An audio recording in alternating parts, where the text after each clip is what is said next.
Boa noite a todos. Nós vamos começar então a segunda conferência, né, da agora do período da noite, e é com um prazer muito grande que eu quero apresentar, formalmente falando, porque as pessoas até já conhecem provavelmente, o professor doutor da Universidade Federal Fluminense, Luiz Maffei.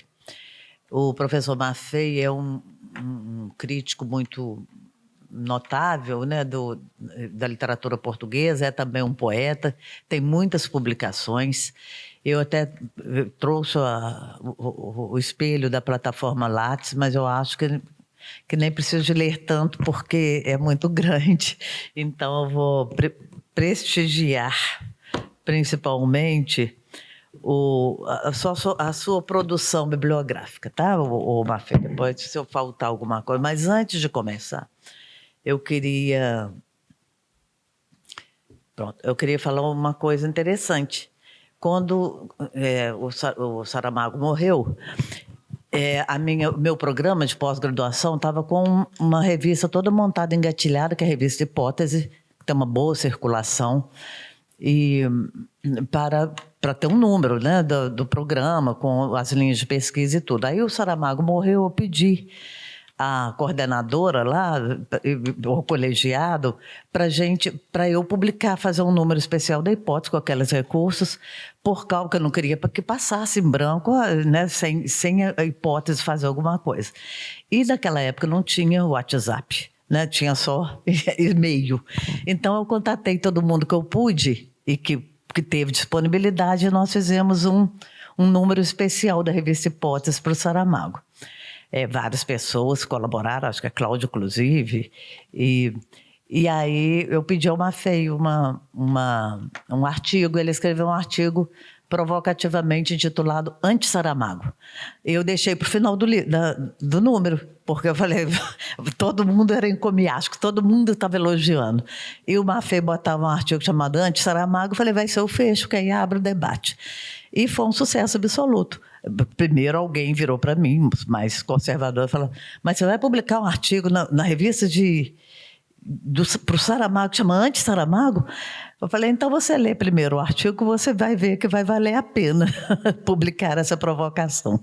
E era um sucesso, os alunos, claro, eu correndo lá no Maffei para ler o artigo dele e tudo mais.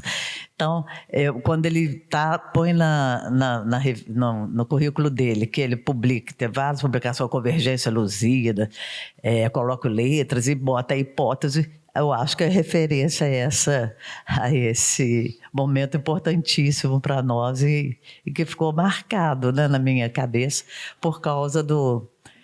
depois você lendo lá, você vê que ele também pediu um empréstimo ao texto de Anti-Borges. E o Anti-Saramago ficou ótimo, ficou um sucesso de crítica e de público, assim. Bom, então, o professor Maffei é crítico, poeta, e tem muitas publicações, tem muitas edições de livros também compartilhados com outros professores da academia, de vários lugares do país, e eu estou muito honrada de apresentar uma pessoa tão brilhante, tão produtiva, não é? Eu só quero, então, chamar a atenção, depois aí não vou nem ler o currículo, depois vocês olhem lá, porque é muito interessante, muito, muito produtivo. Mas eu quero chamar a atenção para o fato de que a edição de Os Lusíadas, anotada, organizada, né, realizada pelo Luiz Maffei, já está aí à disposição, vai ser lançado na quinta-feira, e é uma edição anotada e tem 10 ensaios críticos como anexo, né, Luiz? Então, é uma novidade, né?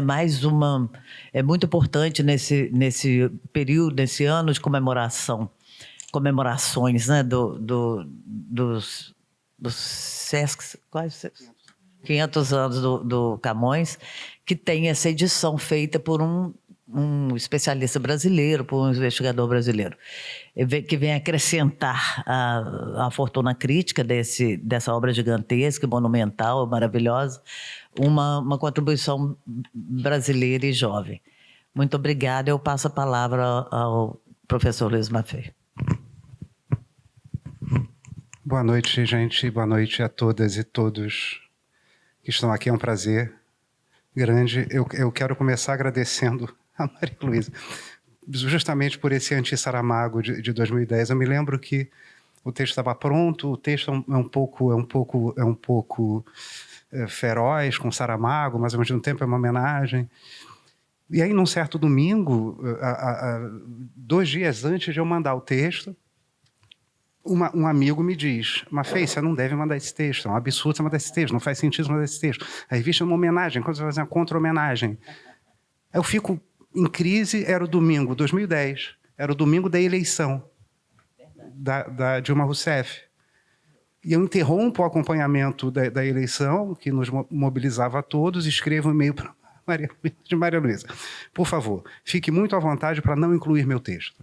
Porque eu fiquei... E ela respondeu com uma generosidade, dizendo: não, o debate é isso, seu texto vai ser muito bem recebido, vai ser muito acolhido.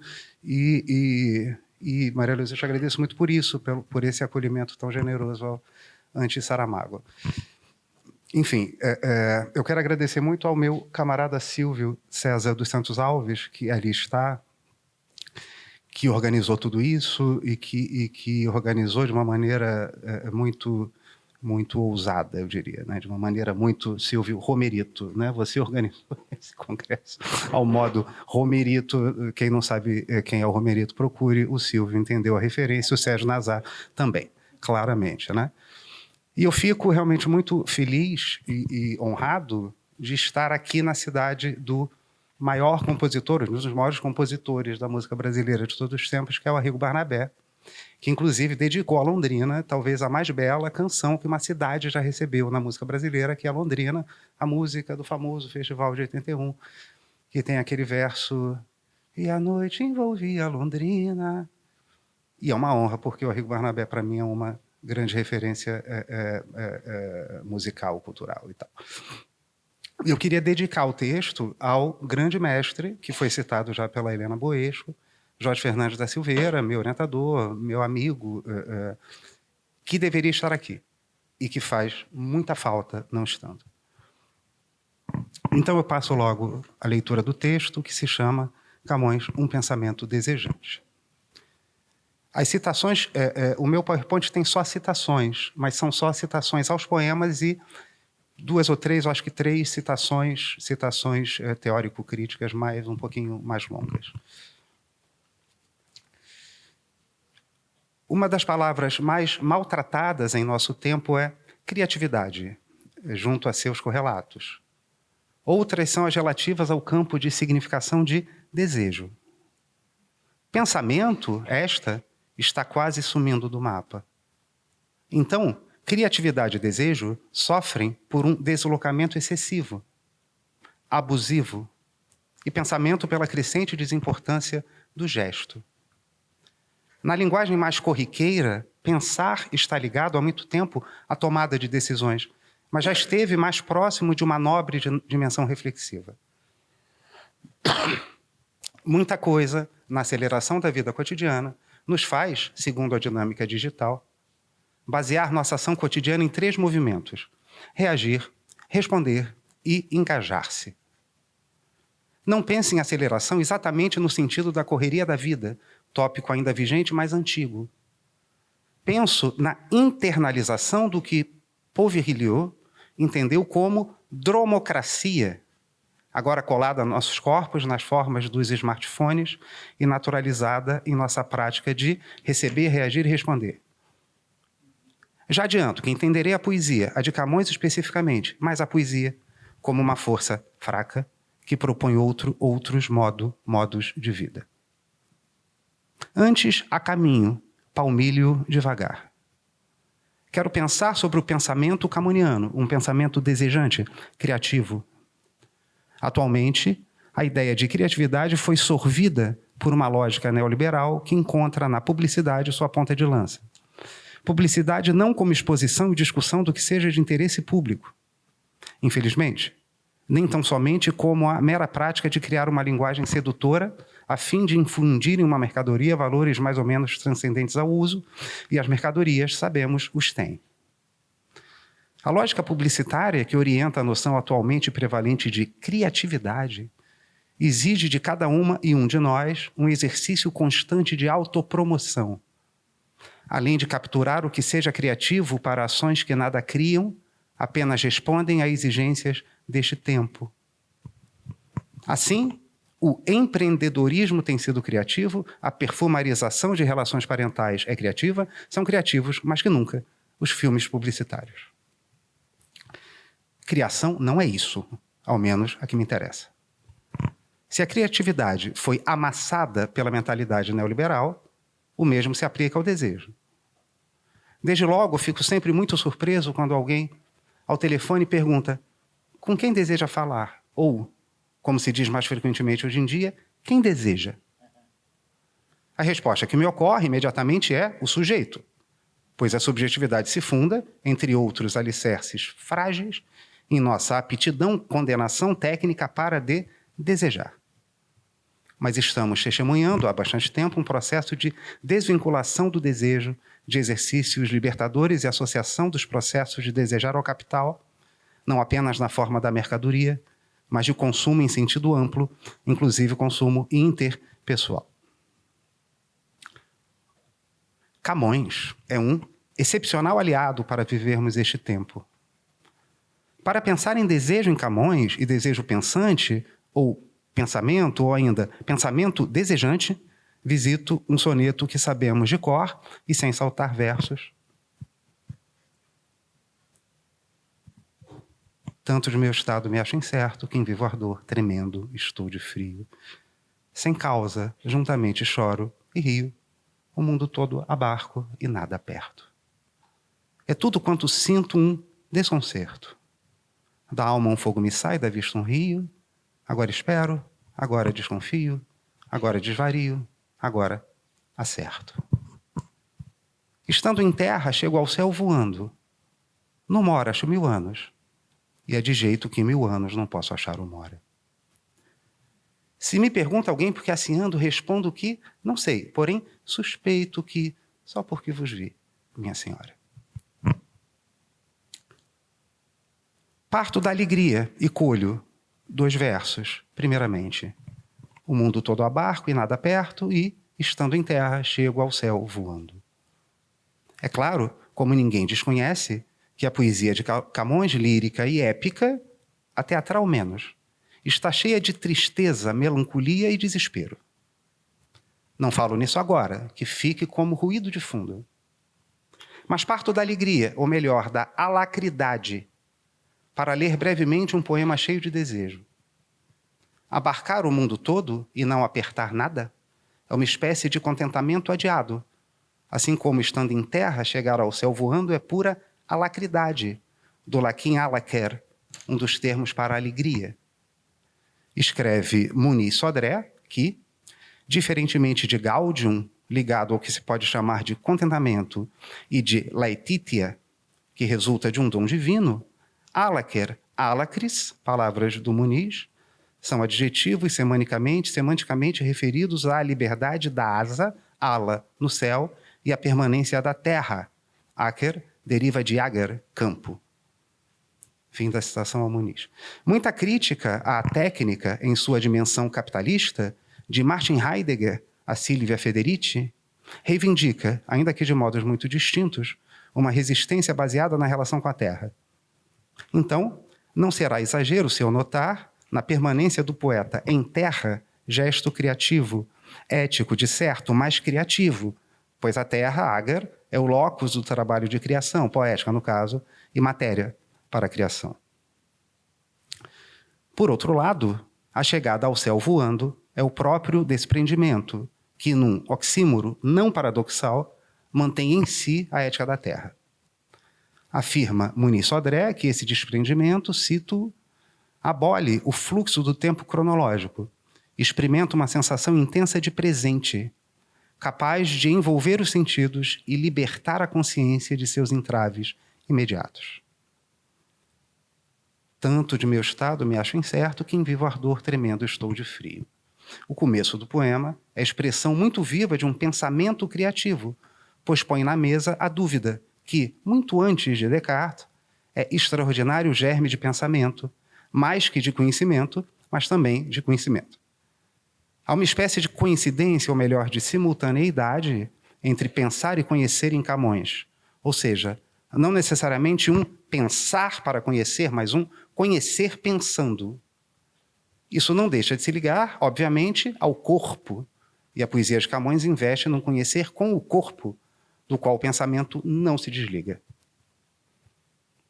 O presente da alacridade tem a ver com a singular concepção de linguagem poética de um autor como Camões, próximo a um renascimento aberto à magia natural e, ao mesmo tempo, devota de uma linguagem criadora, cujas bases mais amorosas vicejam desde ao menos uma Idade Média, escutadora da antiguidade.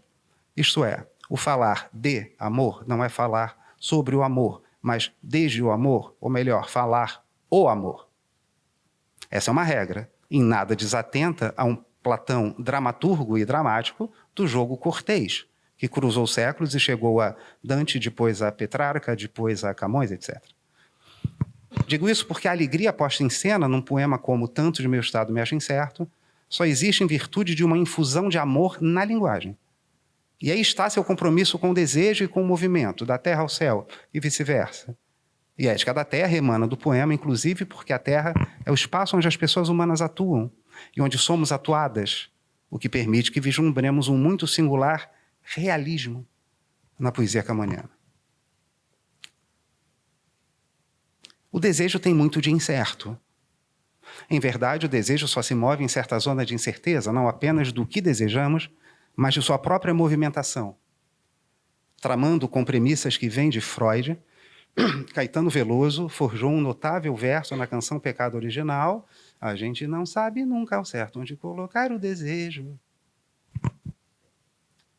Se pede o desejo, dama, que vos veja, assim, o pensamento, pela parte que vai tomar de mim terrestre humana, foi, senhora, pedir esta baixeza.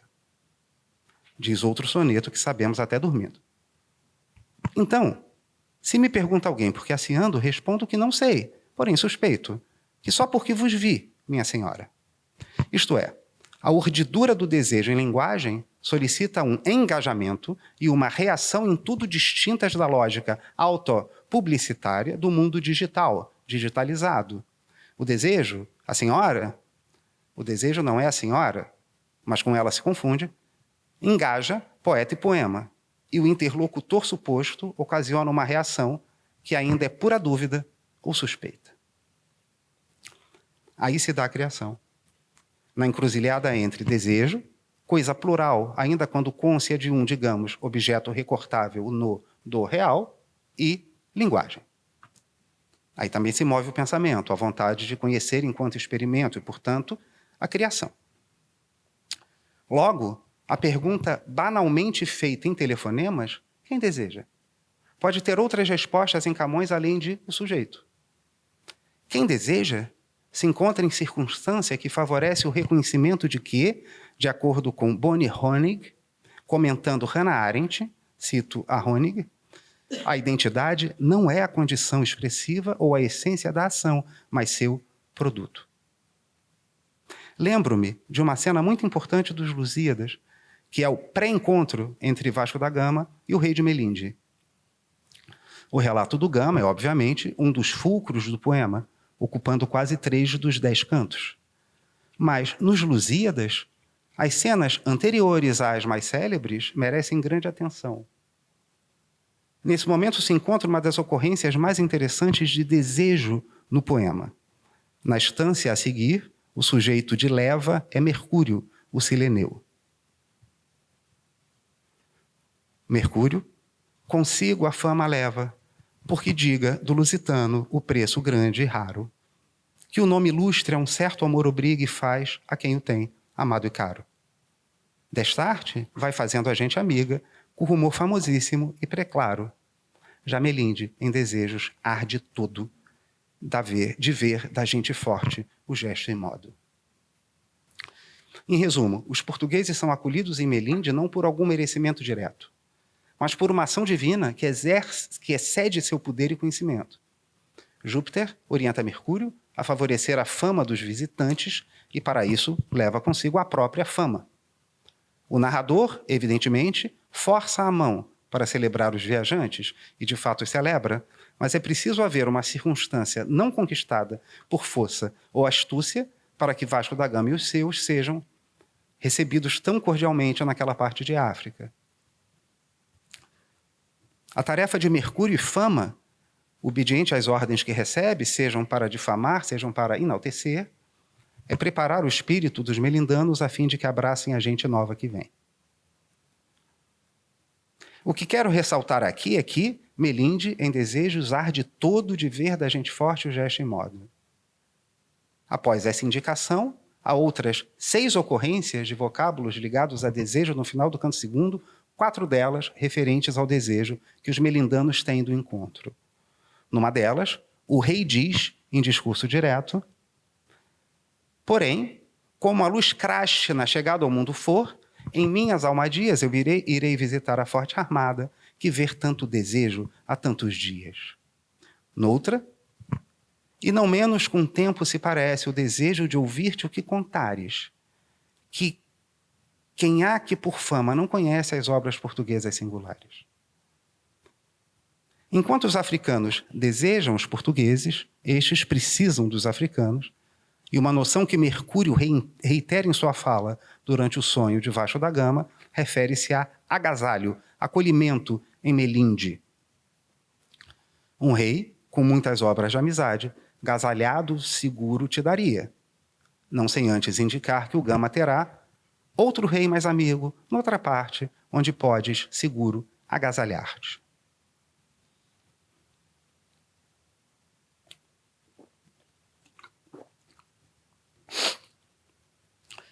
Interessa-me pensar no Eros que move esse desejo.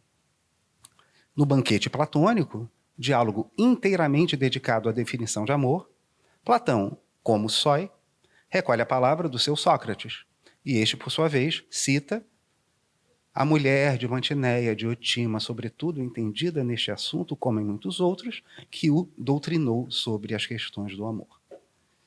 Segundo ela, Eros não é exatamente um deus, mas um grande demônio, e como tudo que é demoníaco, elo intermediário entre os deuses e os mortais. A sacerdotisa, mais adiante, em fala indireta, mediada pelo mestre de Platão, conta a história do nascimento de Eros. Diz Diotima pela boca do Sócrates: no dia em que nasceu Afrodite, os deuses aprestaram um banquete, achando-se presente entre eles Poros, ou expediente, filho de Metis, ou invenção. Já no fim do banquete, chegou Pobreza, com a intenção de aproveitar aquela oportunidade única para mendigar, e se colocou perto da porta. Nesse entremeio, Expediente, embriagado de néctar, pois ainda não se conhecia o vinho, penetrou no jardim de Zeus e logo adormeceu pesadamente. Então, Pobreza, espicaçada por sua própria indigência, pensou na possibilidade de ter um filho com Expediente. Deitou-se-lhe ao lado e concebeu Eros. Assim, tornou-se Eros companheiro e servidor de Afrodite, por ter sido gerado no dia do seu nascimento, e por ser Afrodite bela e ele, naturalmente, amante das coisas belas. O relato de Diotima, personagem feminina cuja voz, com grande proeminência, se infiltra num colóquio masculinamente homofílico, constrói um Eros complexo. Sua filiação a Expediente e Pobreza declara que as cenas de desejo, ao mesmo tempo, preenchem-se de falta e astúcia, ou certa técnica. E técnica e escassez são tópicos fecundos na poesia camoniana. Mas Eros, na fala que Sócrates atribui à mulher que o ilustrou nesses assuntos, acaba por se tornar companheiro e servo de Afrodite, em virtude da enorme paixão dela e dele pela beleza, e por ser ela a própria tradução divina do belo. Se eu considerar a cena do canto segundo dos Lusíadas com a ajuda do diálogo platônico, cogito então 2 modos de desejar, Por um lado, o desejo é exclusivamente atribuído aos melindanos, o que poderia sugerir que Eros se manifesta apenas do lado deles. Contudo, o agasalhamento de que os portugueses necessitam também é desejante. Num desejo talvez menos nobre, quer dizer, certamente menos nobre, mas erótico, ao menos por parte de mãe, pois é filho da pobreza que os acometia naquele momento da viagem. Tudo se torna mais curioso em virtude de um aspecto central. Afrodite, quer dizer, Vênus, é a grande aliada dos aventureiros venturosos e desventurosos, enquanto Pênia não é citada no poema sequer uma vez. O que não é estranho, pois, ao contrário de Afrodite, Pênia não é uma divindade recorrentemente referida na mitologia, mas uma personagem que serve à alegoria platônico-socrática. Porém, a pobreza, consequência enviesada da sanha mercantil da viagem, interessa a Camões, em cuja obra situações de escassez, espiritual ou material, não são infrequentes. A própria palavra aparece no que entendo como um dos clímaxes dos Lusíadas, justamente aposta ao próprio poeta que, agora, com pobreza aborrecida, por hospícios alheios degradados, cumpre a pena que tem de cumprir para a escritura do poema. Outra ocorrência, esta na lírica, é especial. Encontra-se num poema de circunstância, escrito, de acordo com a biografia de Camões, escrita por Isabel Rio Novo, em 1574, 2 anos, portanto, após a publicação dos Lusíadas. As oitavas são uma, como se lê na epígrafe, petição feita ao regedor de uma nobre moça presa no limoeiro da cidade de Lisboa, por se dizer que fizera adultério a seu marido, que era na Índia. A mulher, deixada em abandono pela fonte de desemparos e adultérios que arrastou seu marido ao Oriente, apesar de nobre, diz o poema, é moça pobre, que pobreza não tem nenhum respeito, e mais não tendo idade que lhe sobre para saber fugir do que é mal feito. Certo que, com razão urgente e clara, tem alguma razão a infelice, que se ninguém recolhe nem ampara a triste, órfã na flor da meninice, a fortuna cruel em tudo avara, para lhe acarretar triste velhice, lhe enterra a honra, lhe entrega a honra e pura castidade nas mãos de uma cruel necessidade. A moça, de origem nobre, encontra-se em situação de pobreza, uma das razões por que seu adultério deve, segundo Camões, ser perdoado. Não percamos de vista que o poeta era, cito Jorge de Sena, aparentado com a mais alta nobreza, mas parente da nobreza menor, e membro da multidão de nobres sem casa nem título, e que morreu em situação de escassez. A pobreza também alvejava Camões. O desejo que move a moça, diz o poema, é lascivo. Por isso olhai, Senhor, a quanto importa cortar ocasiões com fio agudo, porque não se cortando, abre-se a porta do lascivo desejo ao nautarrudo. A ocasião faz o ladrão e o adultério, certo? Mas o comparante da moça é um nautarrudo, ou seja, alguém que vive em condição semelhante à que achaca os navegadores necessitados de abrigo. É óbvio que em Camões, como em toda a lírica do seu tempo, existe uma linha que separa o baixo do alto amor. Mas essa linha nem sempre, mas muitas vezes, é uma linha pontilhada, como as que permitem ultrapassagem nas autoestradas. Em soneto já citado, o desejo fez o pensamento pedir precisamente uma baixeza. Então, um pensamento desejante constrói tanto a linha contínua, quando o desejo baixo não deve ultrapassar o alto, como a pontilhada, quando a ultrapassagem é permitida. Mesmo Vênus, numa das cenas dos Lusíadas em que o desejo mais pensa, cerca-se da lascívia. Os cisnes e as pombas, durante a montagem da Ilha do Amor no canto 2º, em derredor da deusa já partida, no ar lascivos beijos se vão dando. Ela, por onde passa, o ar e o vento, sereno faz, com brando movimento.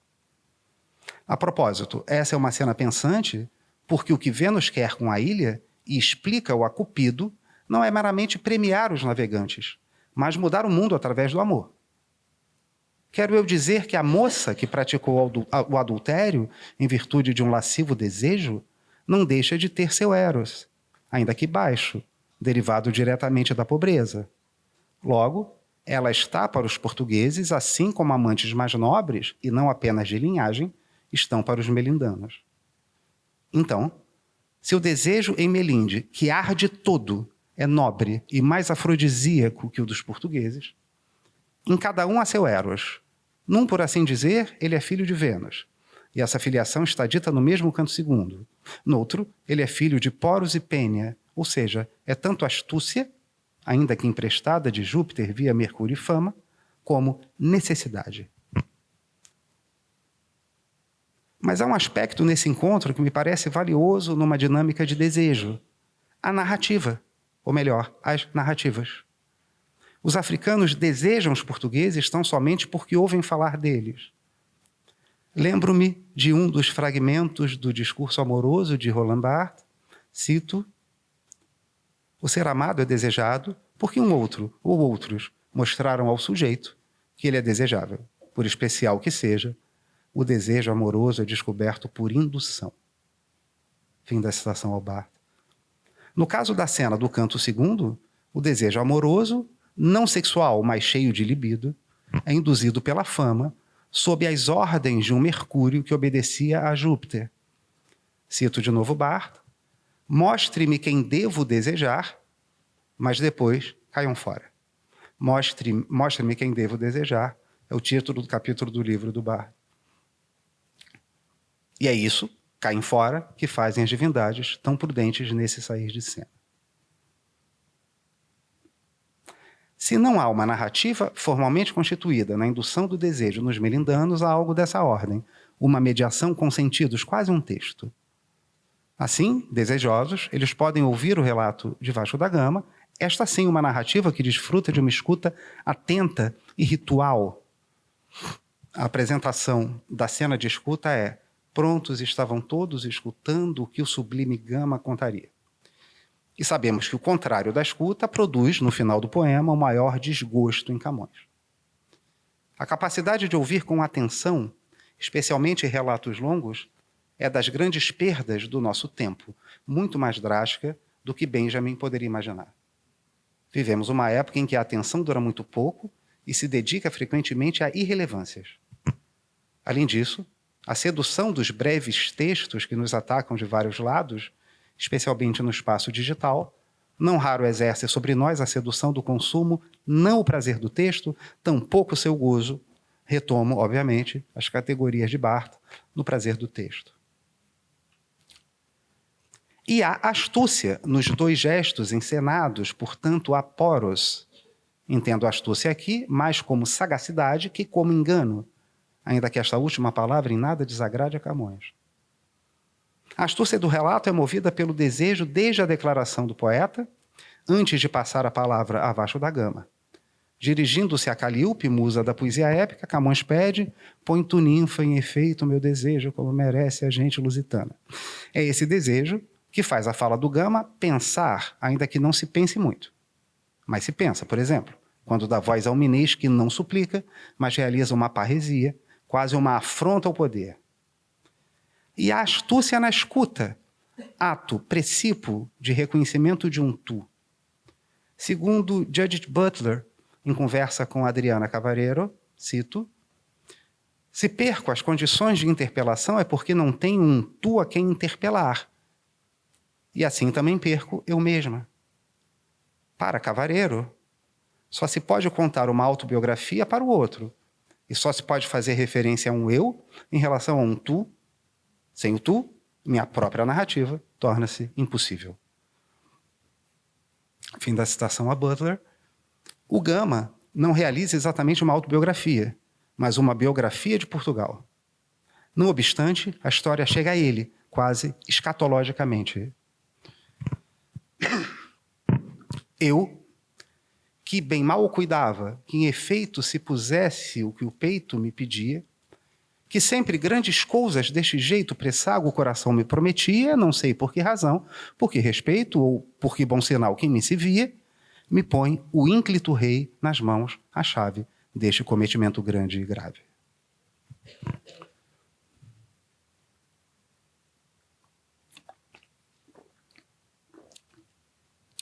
Não é só. Vasco da Gama, e essa é uma das primeiras coisas que aprendemos ao conhecer os Lusíadas, representa Portugal, confunde-se com ele para bem e para mal. E em seu longo momento mais glorioso em todo o poema, o alentejano só pode contar o que conta porque é ouvido, o que lhe garante um tipo de existência que não existiria não fosse o relato e a escuta do relato. Afinal, lemos em Butler e Cavareiro, só se pode contar uma autobiografia para o outro. E só se pode fazer referência a um eu em relação a um tu. Sem o tu, minha própria narrativa torna-se impossível. Como já tratei noutro momento, algo semelhante se dá na narrativa do Adamastor, que também desfruta de atenção e algum reconhecimento, ainda que os navegadores não voltem a falar dele. O pensamento desejante conta com o contar e com o ouvir, o que, evidentemente, é muito distinto do reagir, responder, engajar-se da digitalização do mundo. O desejo move, relato, escuta. E não surpreende que a estadia dos portugueses em Melinde tenha como fecho uma festa. Não sabia em que modo festejasse o rei pagão os fortes navegantes, com jogos, danças e outras alegrias, a segundo a polícia melindana, com usadas e ledas pescarias, festeja a companhia lusitana com banquetes, manjares desusados, com frutas, aves, carnes e pescados. Antes, o desejo, movido por um relato não formal, mas cheio de narrativa. Depois, a narrativa formalizada na fala do Gama e nos versos. Enfim, o banquete, um dos cumes da alegria em todo o poema. Zumbe, agora, nos meus ouvidos, uma noção que aparece sutilmente nessa zona do épico e serpenteia em outros, estranheza. Como substantivo, aparece apenas uma vez no canto segundo, dentro do sintagma, a estranheza dos mouros, referindo-se à atrapalhada reação dos moçambicanos à ação protetora de Vênus. Essa mesma ação, no agradecimento errado feito por Vasco da Gama, que sem poder ver ou crer em Vênus, não vê mais crer na divina providência, entende sua salvação como caso grande, estranho e não cuidado. Mas o sentido que quer explorar ocorre apenas uma vez, no momento do encontro em Melinde, quando o batel que conduz o rei, música, estou citando o poema, traz na proa, estranha e leda, de áspero som, horríssono ao ouvido, de trombetas arcadas em redondo, que sem concerto fazem rudo estrondo. A música não é europeia, por isso soa estranha e áspera aos ouvidos dos viajantes. Ainda assim, eles a sabem leda, e talvez exista um gozo na apreensão desse horríssono, um gozo que não é exatamente prazer, mas outra coisa, não oposta, mas distinta. Acolher esse feio chamando-o feio é, digamos, mais maneirista que renascentista, mas, acima disso, é uma abertura para outras possibilidades de beleza e, consequentemente, de pensamento, como, séculos depois de Camões, veremos teorizado em Nietzsche e como sua herança em Adorno. Em Camões, a beleza é uma questão central, como na poesia de seu tempo e de muitos outros, e isso ele aprendeu com a Idade Média, com Petrarca, com Sannazaro, com Boscan, etc. E também com os gregos e com tanta gente mais. Porém, talvez ele tenha percebido algumas coisas de modo mais sutil, como, por exemplo, que a criação, ao menos a que lhe interessava, pode se alimentar de um pensamento que se abre à mudança. É esse o movimento final de um dos mais reveladores poemas de Camões, Um Mover d'Olhos, brando e piedoso. Após uma descrição cheia de gestos, no sentido atual, do gesto, no sentido de então, de uma mulher, o poema se conclui: esta foi a celeste fermosura da minha Circe e o mágico veneno que pôde transformar meu pensamento.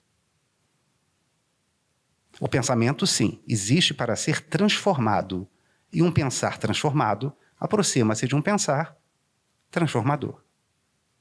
Nesse caso, o pensamento é móvel como o desejo, tem suas próprias asas. Não é apenas Minerva, mas Mercúrio, Cupido, um bocado Pênia. A amada do poema é dita Circe, Feiticeira que opera com matérias naturais e as transforma em veneno e remédio?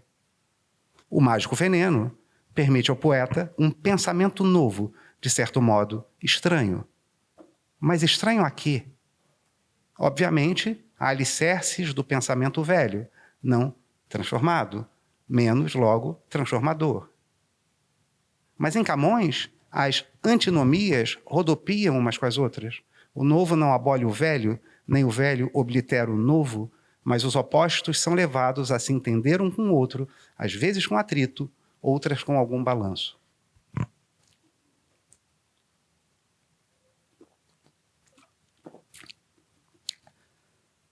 Para pensar uma experiência de um pensamento que deseja e se altera, dialogo com um leitor admirado e vivaz de Hélder Macedo, Rafael Santana, segundo quem, cito, toda a trama desenrolada ao longo dos 10 cantos dos Lusíadas, esse poema orgiasticamente dionisíaco, é corolário da busca de uma identidade que só pode afirmar-se a partir do encontro com a sua alteridade.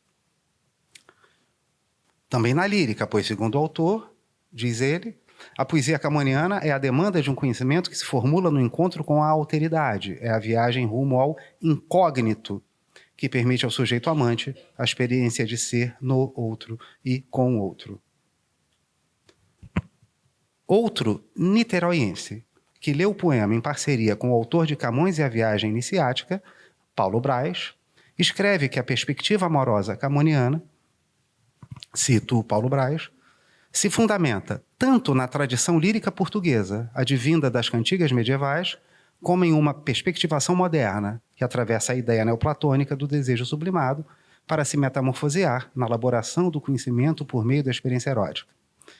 É, portanto, uma noção de amor que implica necessariamente o corpo como agente das relações, e não somente a alma, como haveria de ser para outros contemporâneos do autor dos Lusíadas. Sendo assim, pela via do erotismo, será reelaborada a servidão amorosa, de maneira que o indispensável patos do desejo se transfigurará em dissolução da individualidade.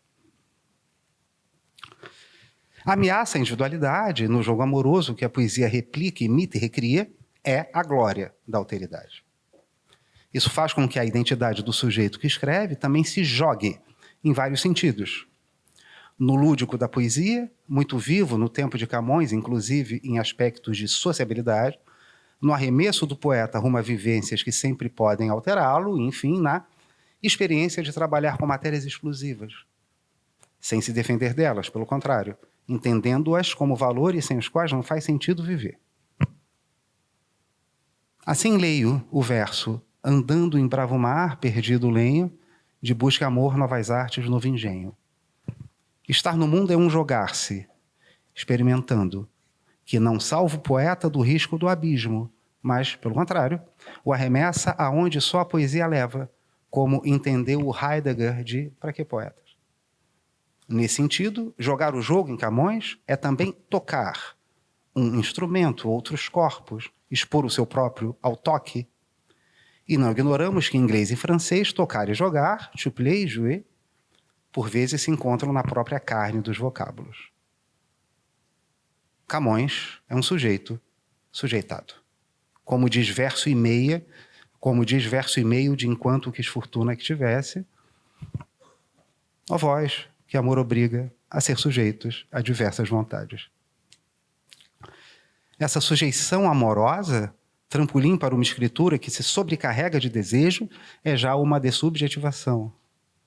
Penso isso com Adriana Cavalheiro, que leva a outro lugar uma ideia que muitos conhecemos através de Georges Bataille.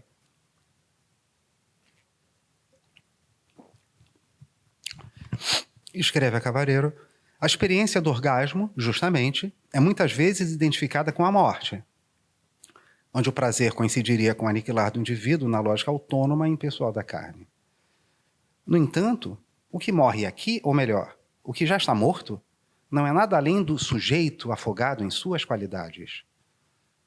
A perda do sentido do que alguém é e sabe ser, ou seja, o total esquecimento das qualidades próprias, pessoais e das qualificações sociais, assim, é confundida com a morte do si. Contudo, trata-se de uma repetição do nascimento, experimentada por um si sem qualidades, que por causa dessa magnífica expoliação pode, de repente, recordar a consciência original entre vida e existência. Lembro-me imediatamente de uma imagem de dissolução em Camões. O fogo que na branda cera ardia, vendo o rosto gentil que eu n'alma vejo, se acendeu de outro fogo do desejo por alcançar a luz que vence o dia. Lendo o quarteto com os 2 leitores fluminenses recém-citados e Cavareiro, a imagem da vela ardente não abre espaço apenas para o topos tradicional do desejo como fogo, bastante literal na poesia do tempo de Camões e vigente de outra maneira até hoje, mas também pode ser lida como imagem altamente sexualizada. A vela ardendo literalmente se dissolve e a concentração imagética é forte. Não só uma sugestão de gozo masculino, tendo a vela uma aparência fálica e a cera derretida lembrar o esperma, mas tudo isso em processo de desfazimento. Nos tercetos, aparece algo afim ao que Cavareiro chamou de repetição do nascimento, que o orgasmo proporciona num âmbito muito maior que a vivência pessoal, ditosa aquela flama que se atreve a apagar seus ardores e tormentos na vista de que o mundo tremer deve. Namoram-se, senhora, os elementos de vós, e queima o fogo, aquela neve que queima corações e pensamentos. A queimadura é dupla. O fogo queima, uma neve que também queima, mas é queimada pelo fogo. O mundo sofre um abalo, mesmo sísmico, à vista da amada, e treme, o que me faz pensar no verso, tão linda que o mundo espanta. De descalça vai para a fonte, Leonor pela verdura, vai fermosa e não segura. Leonor, ainda que corra riscos no mundo a todos os títulos perigoso, também o faz tremer. A aparição dos elementos, enamorados da senhora, eleva a repetição do nascimento a um nível cósmico, pois a afetação causada no poeta pelo desejo se repete no próprio mundo, reencantado pelo amor. Assim, como na proposição de Vênus ao engendrar a ira do amor, a potência amorosa tem um condão de transformar não apenas as subjetividades que a vivenciam diretamente, mas criar possibilidades de revolução. E nenhuma revolução se efetiva sem que haja parceria entre corações e pensamentos. A noção que sussurra em meus ouvidos enquanto reflito sobre todas essas coisas, estranheza, tem nas famosas endechas a Bárbara uma expressão nada débil. Aquela cativa, que me tem cativo, porque nela vivo, já não quer que viva. Eu nunca vi rosa em suaves molhos, que para meus olhos fosse mais fermosa. Uma graça viva, que neles lhe mora para ser senhora de quem é cativa. Pretos os cabelos, onde o povo vão, perde opinião que os louros são belos. Pretidão de amor, tão doce a figura, que a neve lhe jura que trocar a cor. Lê da mansidão que o siso acompanha, bem parece estranha, mas Bárbara, não. A estranheza da amante é recolhida pelo poeta como motor da sua transformação. A amada, estranha, provoca uma verdadeira metanoia no sujeito, que se vê impelido a modificar inclusive sua concepção de beleza feminina, herdada da tradição lírica europeia e tantas vezes encenada por Camões. Em encontro luminoso com a alteridade, inclusive em sentido étnico, o poeta é obrigado a inverter posições de poder e, por isso, sua subjetividade, ao menos anterior a essa revelação amorosa, se acha em vias de dissolução e renascimento. Aquela cativa, que me tem cativo, porque nela vivo, já não quer que viva. Assim como houve a Circe de O Mover d'Olhos brando e piedoso, a não Bárbara das Redondilhas é ouvida, pois ela, no lugar da sua estranheza, fala. Bem parece estranha, mas bárbara, adjetivo cunhado pelos gregos para menosprezar povos cuja língua era diferente, incompreensível para eles, não. Bárbara, não. Já disse, aqui algures, e repito, Camões é para mim um enorme aliado em tempo tão árido. Essa poesia só é uma força fraca que propõe outros modos de vida, porque é poesia. Mas em Camões, vou recolhendo algumas pedrinhas que me ajudam a desvelar caminhos no mundo. A aventura de um desejo pensante e dessubjetivante, alterizado, é o exato oposto de uma autopromoção em voga, cujas manifestações vão desde um culto narcísico digital a uma tremebunda dificuldade de se lidar com incontáveis diferenças éticas, étnicas, sexuais, políticas, etc. Aprendo com Evelyn Rocha duas noções importantes do pensamento do psicanalista húngaro Sándor Ferenczi. Linguagem da ternura, linguagem da paixão. Segundo a autora, para Ferenczi, a linguagem da ternura é vincada pelo cuidado e pela procura do contato simbólico, sendo própria da criança em sua relação com a alteridade. A da paixão, por sua vez, aflora como expressão do desejo, da impetuosidade e também da apropriação, e é, por assim dizer, típica do adulto. Diz Evelyn Rocha, pensando com Ferenczi, que, cito-a, o drama da confusão de línguas aparece justamente quando a linguagem da ternura é recebida e respondida pela linguagem da paixão, quando a solicitação de cuidado encontra a violência do desejo. Essa reflexão da Evelyn vai ser dita na quinta-feira, neste mesmo congresso. Trazendo esse pensamento para a poesia e não investindo no mergulho psicanalítico, que não sou capaz de empreender, entendo que o poético, a seu modo, atualiza o drama da confusão de línguas, isto é, atualiza a língua como confusão. Em casos como o de Camões, em que a linguagem não é apropriação, essa confusão nos invita a pensar na etimologia da palavra, que nos joga à mistura, a uma fusão com. Quero dizer que, em poéticas como a camoniana, a paixão, com sua força violenta e por vezes arrasadora, que conduz o sujeito a estados de dor e desespero, é dita com a sua própria linguagem. Mas haverá língua da ternura num poeta tão pleno de patos? Creio que sim, em virtude justamente da força fraca que caracteriza os poderes e despoderes da poesia. Nesse sentido, a ternura do pensamento desejante de Camões emerge justamente de uma consciência histórica que levou a poesia a duvidar da sua intervenção no mundo, em termos de concertação e modificação de muitas realidades, mas emerge também de cuidar da criação de espaços de possíveis interlocução e reconhecimento. A poesia não pode, senão o que pode.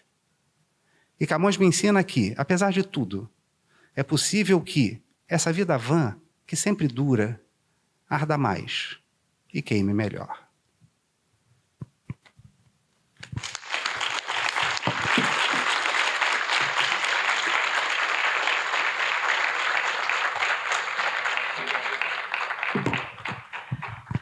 Gente, que coisa boa é a gente ver poeta falando de poeta, né? E de uma maneira tão bonita, tão interessante, tão bem fundamentada. Foi uma belíssima conferência e muito com olhar a partir do hoje, né? Da nossa condição digital e a nossa condição de contatos tão pouco permeados pelo desejo, né? Por essa maravilha.